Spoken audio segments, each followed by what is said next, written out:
Welcome to কম্পা academy. আমি তোমাদের Dibyendu sir. আমার প্রিয় ছাত্রছাত্রী, আজকে আমরা একটা ক্লাস নেব ফিজিক্যাল অ্যানথ্রোপোলজি বা বায়োলজিক্যাল অ্যানথ্রোপোলজির উপরে। যদিও এখন অফিসিয়ালি তোমরা অ্যানথ্রোপোলজি পড়াটা বন্ধ রাখো, কারণটা এখন ওয়েস্ট বেঙ্গল সিভিল সার্ভিস 2024 এর প্রিলিমসের ডেট কিন্তু অ্যানাউন্সমেন্ট করে দিয়েছে 14ই জুন ডেট অ্যানাউন্সমেন্ট করে দিয়েছে। অফিসিয়ালি তোমরা অপশনাল অ্যানথ্রোপোলজি পড়াটা বন্ধ রাখো। আজকে 22 তারিখ, তার মানে মোটামুটি 20-22 দিন পর থেকেই তোমরা প্রিলিমসের পরে অবশ্যই তোমরা মেন্সের জন্য পড়াশোনা শুরু করবে। এবং সেখানে ম্যাক্সিমাম স্টুডেন্টের একটা ভয় ফিজিক্যাল অ্যানথ্রোপোলজি বা বায়োলজিক্যাল অ্যানথ্রোপোলজি। আমার এখানে যেভাবে আমরা কোচিংটা প্রোভাইড করি, কোনো ছাত্রছাত্রীর ক্ষেত্রে বায়োলজিক্যাল অ্যানথ্রোপোলজি বুঝতে বা বায়োলজিক্যাল অ্যানথ্রোপোলজি সম্পর্কে নোট অবগত হতে কারোর কোনো রকমভাবে কোনো সমস্যা হয় না বা হবে না। আমি একটা ছোট্ট টপিক নিয়ে আলোচনা করছি, কারণ লাস্ট আমি যে ক্লাসটা নিয়েছিলাম সেখানে একটা ক্লাসে ভিডিওর নিচে একটা স্টুডেন্ট কমেন্ট করেছে যে স্যার মেন্ডেলিজমটা যদি একটুখানি বুঝিয়ে দেন তাহলে খুব ভালো হয়। ঠিক আছে, তাহলে আমি তোমাদের জন্য একটু মেন্ডেলিজমটা বুঝিয়ে দেব। আর হচ্ছে তোমাদের মধ্যে যদি কোনো স্টুডেন্টের কোনো টপিক নিয়ে তাদের বোধগম্যতা না থাকে বা কোনো টপিক নিয়ে যদি কোনো কিছু সম্পর্কে তোমরা বুঝতে চাও, তাহলে অবশ্যই তোমরা আমার এই ভিডিওর নিচে কিন্তু একটা কমেন্ট করবে। তাহলে আমি সেই টপিক নিয়ে পরবর্তী ভিডিওতে তোমাদের সুবিধার্থে তোমাদের জন্য আলোচনা করতে পারবো। চলো, তোমরা আজকের ক্লাসটা দেখলে বুঝতে পারবে একটা জটিল জিনিসকে কত সুন্দর একটা সহজ সরলভাবে আমরা বুঝব।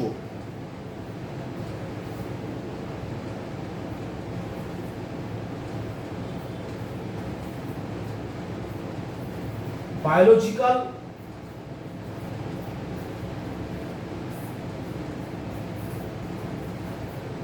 অ্যানথ্রোপোলজি। বায়োলজিক্যাল অ্যানথ্রোপোলজির মধ্যে একটা টপিক হচ্ছে মেন্ডেলিজম।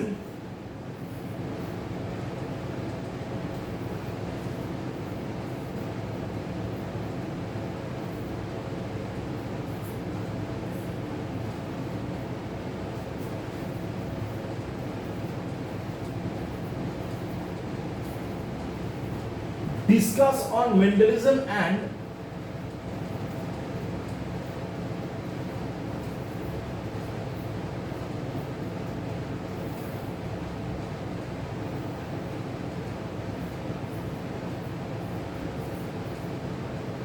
its application।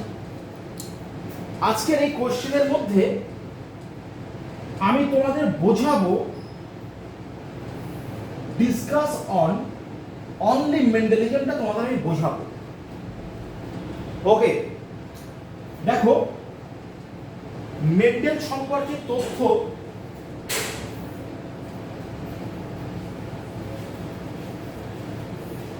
দেব।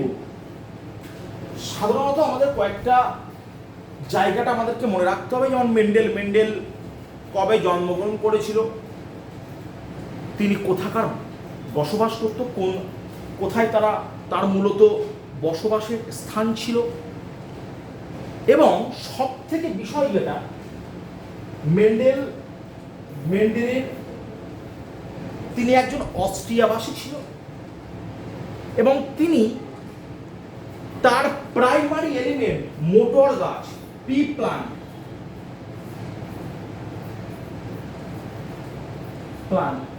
যার সাইন্টিফিক নেম হচ্ছে পিসাম স্যাটিভাম, পি প্লান্ট বা মোটর গাছ নিয়ে তিনি তার স্টাডিটা চালিয়েছিলেন এবং সেখানে তিনি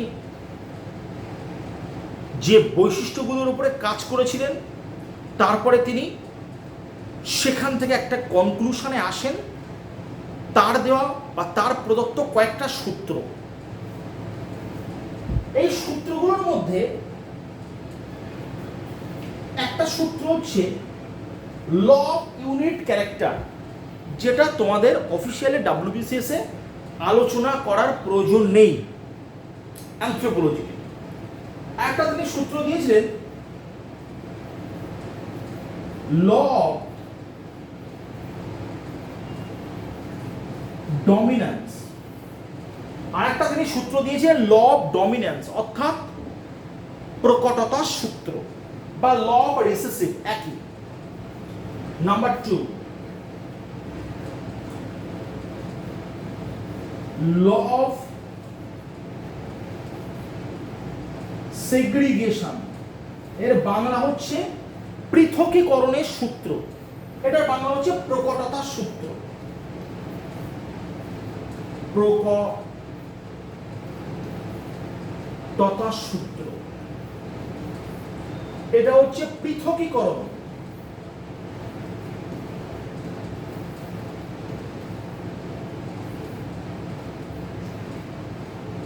পৃথকীকরণের সূত্র। 3 নম্বরটা দিয়েছিলেন তিনি যে ল অফ ইন্ডিপেন্ডেন্ট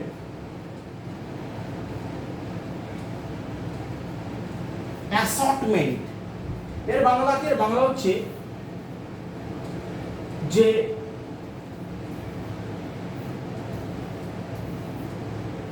স্বাধীন বিন্যাস সে সূত্র। ল অফ ইন্ডিপেন্ডেন্ট অ্যাসর্টমেন্ট, বা যেটাকে আমরা বলতে পারি কি স্বাধীন বিন্যাসের কিন্তু সূত্র। খুব সুন্দর। তোমাদের ইংলিশে লেখার কোনো প্রয়োজন নেই, যারা বাংলাতে লিখবে তারা বাংলাতে লিখতে পারো। ল অফ ডমিনেন্স যদি মনে করো কেউ উল্লেখ করবে না, কোনো প্রয়োজন নেই, আমি একটু ছুঁয়ে চলে যাচ্ছি। মেন যে দুটো সূত্র সম্পর্কে লিখতে হবে, law of segregation and law of independent assortment. Okay, law of dominance, law of dominance. Law of ডমিনেন্সের মধ্যে কি আসবে বলো? ল অফ ডমিনেন্সের মধ্যে আসবে প্রকটতার সূত্র। অর্থাৎ দেখো, এটা যদি জেনেটিক্সের কিছু ভাষা আছে, পরিভাষা, ধরো আমি যদি বলি টিটি, এর বাংলা হচ্ছে বিশুদ্ধ লম্বা, বিশুদ্ধ লম্বা বা পিওর টল। যারা ইংলিশে লিখবে তারা লিখবে পিওর টল। ধরো টিটি, এটা হচ্ছে শঙ্কর লম্বা।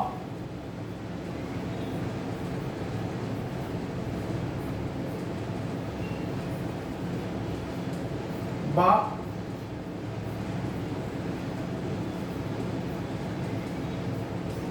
হাইব্রিড টল।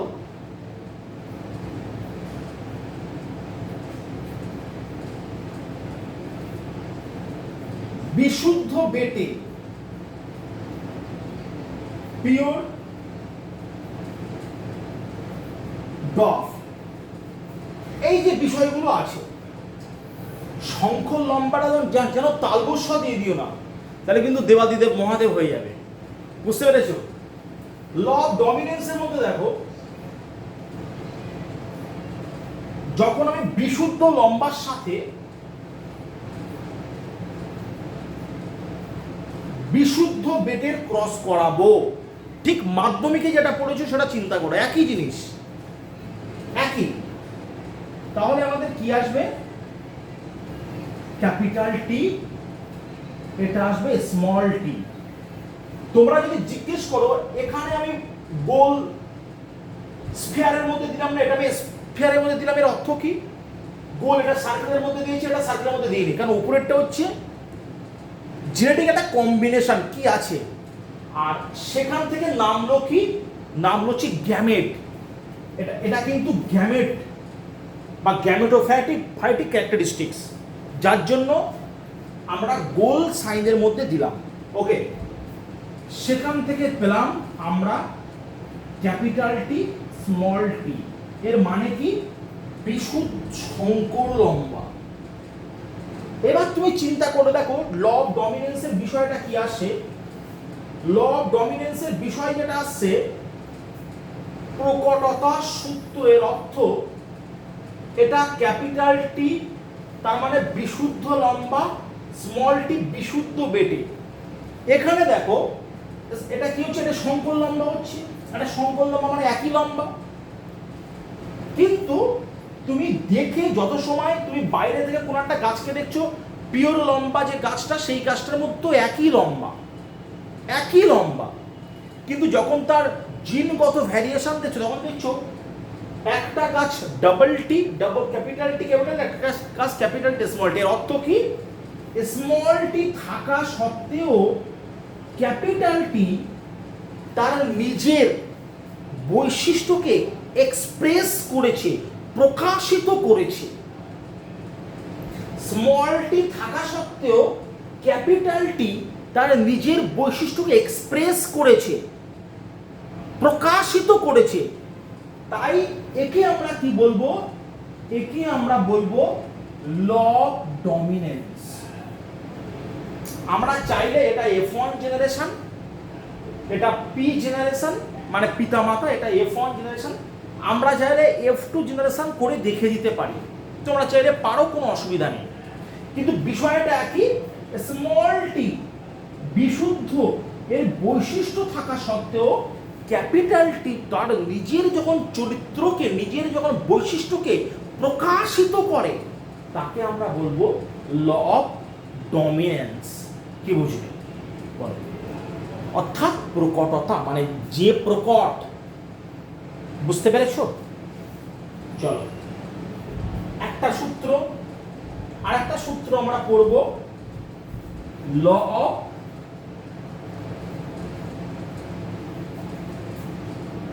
সেগ্রিগেশন অর্থাৎ পৃথকীকরণ।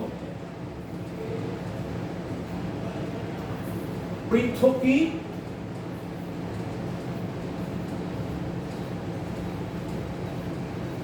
সূত্র বা ল অফ সেগ্রিগেশন। ওকে, এটা দেখো অনেকটা একই রকম, আগেরটার মতো, একটু আলাদা। Capital T cross small tea, এটা কি, এটা হচ্ছে পি জেনারেশন, তার মানে প্যারেন্টাল জেনারেশন। তুমি কি লিখবে, পি প্রজন্ম, বা লিখবে প্যারেন্টাল জেনারেশন বা পি জেনারেশন লিখতে পারো, কোনো অসুবিধার কারণ নেই। ওকে, এখান থেকে দেখো গ্যামেট নামছে ক্যাপিটাল টি, এখান থেকে প্লাম স্মল টি। F1 জেনারেশনে কি পেলাম, ক্যাপিটাল টি স্মল টি। বাবু এটা কোথায় পেলাম, এটা F1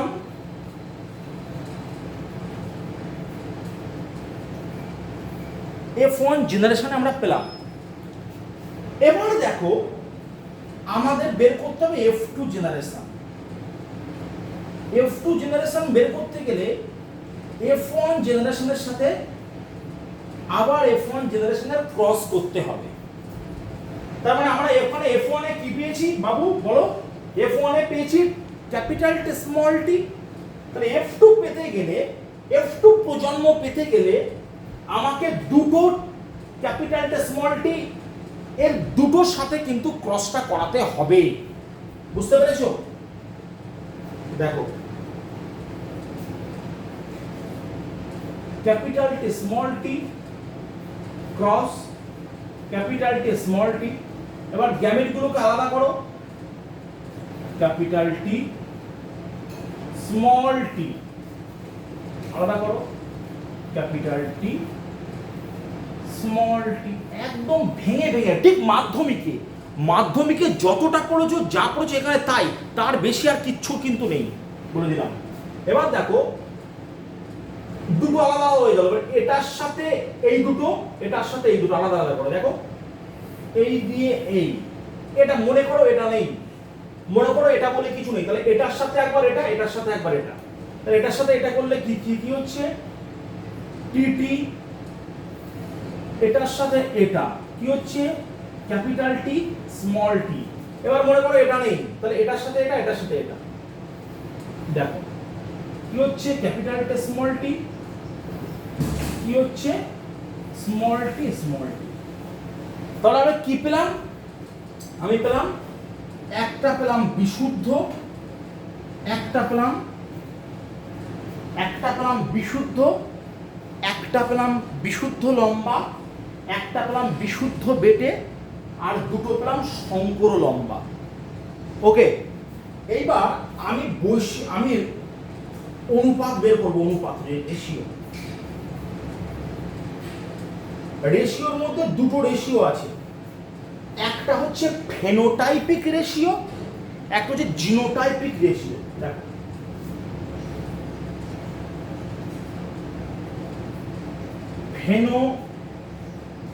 ফেনোটাইপিক, ওকে, একটা হচ্ছে জিনগত রেশিও, একটা হচ্ছে জিনগত অনুপাত বা জিনোটাইপিক। এবার তোমরা বুঝে নাও, ফেনোটাইপিক মানে হচ্ছে বাহ্যিক দেখে, আমরা ওভারঅল আমরা চারটে গাছকে বাহ্যিক দেখলাম, দেখতে পাচ্ছি এই তিনটে গাছই প্রায় সমান লম্বা, আর একটা গাছ দেখছি বেটে।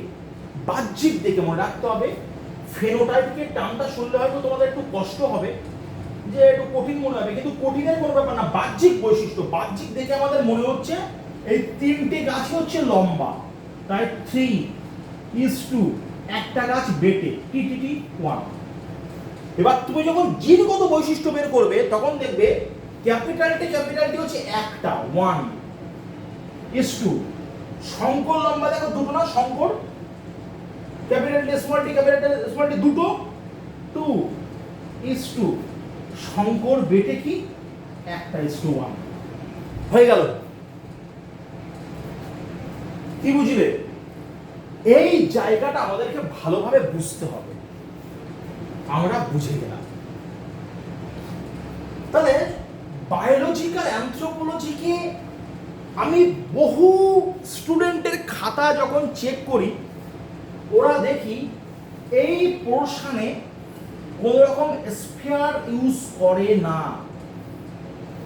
হবে না, তোমার কিন্তু অ্যান্সার ভুল যাবে, টিচার নাম্বার কাটবে। কারণ এখান থেকে যখন কোনো গ্যামেটকে তুমি নামাবে, অবশ্যই তাকে গোল কিন্তু সার্কেলের মধ্যে তাকে অবস্থান দিতে হবে তার, কারণ এটা অ্যাকচুয়ালি গ্যামেট, মনে রাখতে হবে এটা অ্যাকচুয়ালি গ্যামেট। গ্যামেটকে আইডেন্টিফাই করতে গেলে স্ফিয়ার অর্থাৎ বা সার্কেলের মধ্যে তোমাকে দিতে হবে, এটা এটা এটা কিন্তু দেওয়ার দরকার নেই। দেখো দেখো দেখেছো সার্কেলের মধ্যে, এই দেখো গ্যামেট বের করেছি, এটাকে আলাদা করেছি করে দুটো দুটো গ্যামেট বের করেছি, গ্যামেটগুলো সার্কেলের মধ্যে, কিন্তু এগুলো সার্কেলের মধ্যে দেওয়ার কোনো প্রয়োজনীয়তা নেই, কোনো প্রয়োজন নেই। পরিষ্কার হলো বিষয়টা? এইভাবে এটা একটা তোমাদের নমুনা ক্লাস, কিভাবে অপশনাল অ্যান্থ্রোকে একদম সহজভাবে, সুন্দরভাবে, কমপ্লিটভাবে কিন্তু আমরা করাবো, তার একটা বিশেষ নমুনা। আমাদের WBCS 2024-এর জন্য, আমাদের WBCS 2024-এর জন্য অ্যানথ্রোপোলজি নিউ ব্যাচ, কিন্তু আমাদের অনগোয়িং ব্যাচগুলো চলছে। আমাদের এই মাসেও নিউ ব্যাচ শুরু হয়েছে WBCS 24-এর জন্য, মে মাসে। WBCS 25-কে টার্গেট রেখে WBCS 2025, কারণ অপশনালের জন্য পড়া তো তোমাকে আগে ভাগে শুরু করতে হবে। অনেকে আমার কাছে ফোন করে যে স্যার প্রিলিমিনারির পরে কি অপশনালের পড়া শুরু করব? না, প্রিলিমসের পরে যদি অপশনালের পড়া শুরু করো সেই অ্যাটেম্প কিন্তু মিস হয়ে যাওয়ার সম্ভাবনাটা সব থেকে বেশি। এর জন্য আগে ভাগে তোমাকে পড়াটা স্টার্ট করতে হবে অপশনালের পড়ার, যেটা তোমাকে ডাব্লিউবিসিএস গ্রুপ এবির জন্য ডেসক্রিপটিভ লিখতে হবে। তাহলে ডাব্লিউবিসিএস 2025-এর জন্য আমাদের নিউ ব্যাচ, একদম নিউ ব্যাচ কিন্তু 3 জুন 2026 থেকে কিন্তু শুরু হচ্ছে, মনে রাখতে হবে 3 জুন 2026 থেকে আমাদের অ্যানথ্রোপোলজি 2025-এর ব্যাচ শুরু হচ্ছে। যে ব্যাচের সব থেকে ইম্পর্টেন্ট বৈশিষ্ট্য, প্রত্যেকটা চ্যাপ্টার পেপার 1 অ্যান্ড পেপার 2 প্রত্যেকটা চ্যাপ্টারকে আলাদা আলাদা করে সেই চ্যাপ্টার আন্ডারে কতগুলো প্রশ্ন হয় বা প্রশ্ন আইএস বা ডাব্লিউবিসিএস এসেছে তা সম্পূর্ণ কিন্তু solve with picture, diagram, flowchart oriented করে তোমাদের করানো হবে। এবং সব থেকে সেই সাথে কিন্তু প্রিভিয়াস ইয়ারের কোয়েশ্চেন সবটা কিন্তু করিয়ে দেওয়া হবে। এবং নোট কিন্তু হার্ড কপি বাড়িতে পার্সেল করে পাঠিয়ে দেওয়া হবে। পরিষ্কার হলো? তাহলে 3রা জুন 2026 সম্পর্কে ব্যাচ সম্পর্কে যদি তথ্য জানতে যাও তাহলে কিন্তু 2026-এর যে 3 জুন সম্পর্কে যে ব্যাচ শুরু হচ্ছে, এই ব্যাচ সম্পর্কে যদি তুমি তথ্য জানতে চাও তাহলে আমাদের যে কন্ট্যাক্ট নাম্বার আছে 9800907260 এই নাম্বারে কিন্তু তোমরা কন্ট্যাক্ট করে নেবে। বুঝতে পেরেছো? একদম প্রত্যেকটা চ্যাপ্টারকে পুঙ্খানুপুঙ্খভাবে খুঁটিয়ে কিন্তু পড়ানো হবে। এই হচ্ছে আমাদের বিষয়। বল, কোনো রকমভাবে কোনো সমস্যা, এনি প্রবলেম? যদি কারোর কোনো বিষয় সম্পর্কে তথ্য জানতে চাও, কোনো টপিক সম্পর্কে যদি কিছু জানতে চাও, অবশ্যই তোমরা কমেন্ট করবে। চলো, নমস্কার।